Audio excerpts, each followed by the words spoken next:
I've been focusing on positive affirmations, and I'm a little nervous about doing the unhappy journal. Right. And going That's back to that because good. That's I'm good. real nervous about that. Okay, guys, I do understand. And some people say, well, Robert, you're a little bit negative in this class.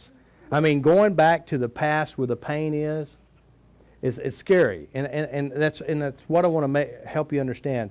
I understand it's scary. But this is the most powerful part about this seminar. Because what you have within you, the hurtful memories, the painful memories, the bad events, what you have inside you, you attract. What you have inside you, you're going to experience it again. Here's a good thing to write down. Memories buried alive never die. They just show up in another pair of shoes. Did you hear me? Now, I understand the fear of writing the list, but what we're going to do that list, we're going to totally change it completely. It will never have that power over you again. Memories buried alive never die. They just show up in another pair of shoes. What does buried alive mean? That means when you go back to that memory, you feel the emotions of whatever happened. Now here's something I want you to be aware of. First of all, it's not real anymore. It's over. It doesn't exist. Secondly, it's already in you. It's yours. You own it. And the third part is, once you identify it and you go there and release it, it will never bother you again. That's what we're doing. That's the only way you're ever going to make a transformation. Guys, I have heard and done, they'd go to this therapist or they go to this meeting they're going to heal themselves. And so what they do is they write this list of bad events happen, and they would put it on a fire and they would burn away. Or they would put it in a balloon and they'd let go of the balloon. Or they would talk about it. And they would just talk about it. And I've had many people say, I went to a therapist and I felt like I committed suicide after I left. I felt worse when I got there. I felt worse leaving than when I got there. All right? And there was a lady who came to see me, and she went through this giant vagina. And she felt this rebirthing therapy. They go through this giant vagina and they fall in the swimming pool.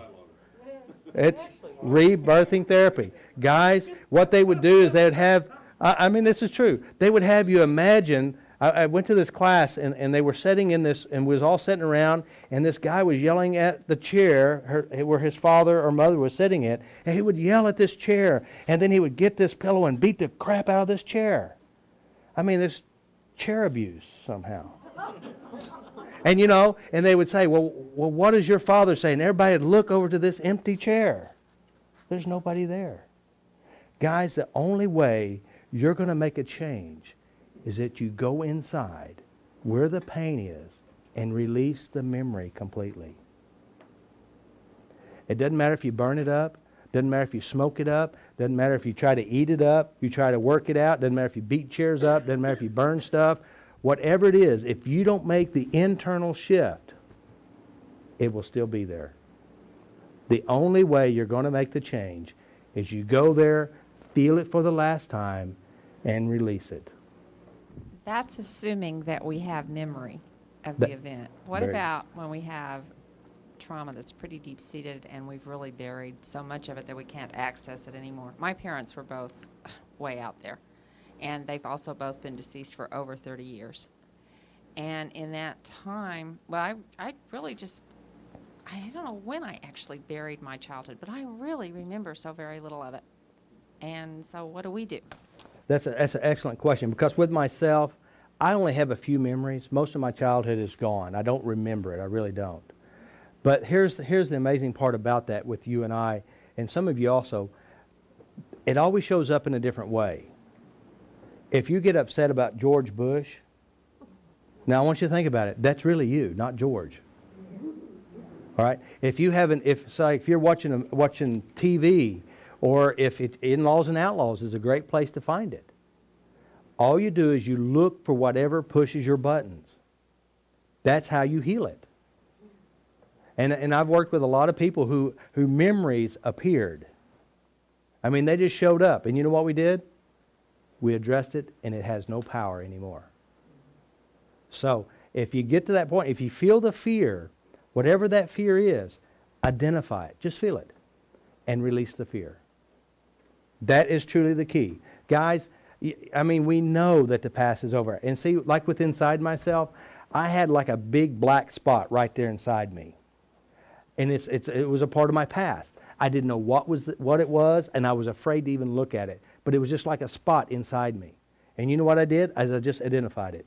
I didn't know what it represented, and I said, just let it go, just let it go, just let it go. And I kept going back to it. And it was so big, I didn't know what it meant. It was just the black spot. It was the pain that I couldn't deal with. And I just kept tapping on it. I didn't know what it was. I didn't know what it represented. But you know what? It's gone. That's the cool part. And I want to show you how to do this. And since, in the past, we did not have the skills to go there. Because if you went there, what would you do with it? Cry, feel horrible, be scared, be tormented. What? Try to run away, try to avoid it. And then recreate it. Yeah. And so this technique that you're going to learn in the seminar will give you that ability to change it. If you have issues, the greatest place to find your issues is family reunions. And I'm serious. Take your notebook, write down whatever in the world it is that they did that triggered you. That's yours. And that's how you do it. If you don't have conscious memory of whatever it is, just find where the issue is. Look where you're trying to run from. One of my biggest issues was dancing. That was just, I wanted to conquer this, And so that's why I just use the tapping, break that fear, and just go do it. Take lessons, To me, that's a big deal. And I still have little triggers. And I've been working on myself since '99 with the tapping process. And I still have some. I have definitely changed tremendously from what I used to be. But you will never, ever stop tapping. You'll do it for the rest of your life. While you're laying on your deathbed, you're going to mentally or physically tap. Let it go, let it go, let it go, let it go. Yeah, this tapping is not something you try today. Well, you can try it today. You can use it. But I will tell you this. This will change your life. This semester, this seminar. And it works as you apply it. But the moment you stop using it, events do happen in your life. You'll always have something show up in your life that trigger you. You'll always have something to stir up something in you. Well, you'll always tap. You'll always have something.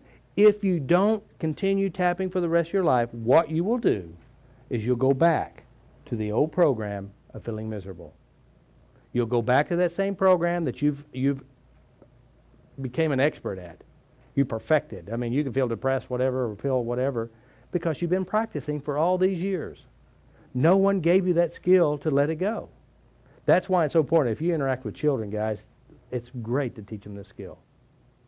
Have them do it now when they're 7 years old or 5 years old or 13 years old or 20 years old, because they will not build your problems.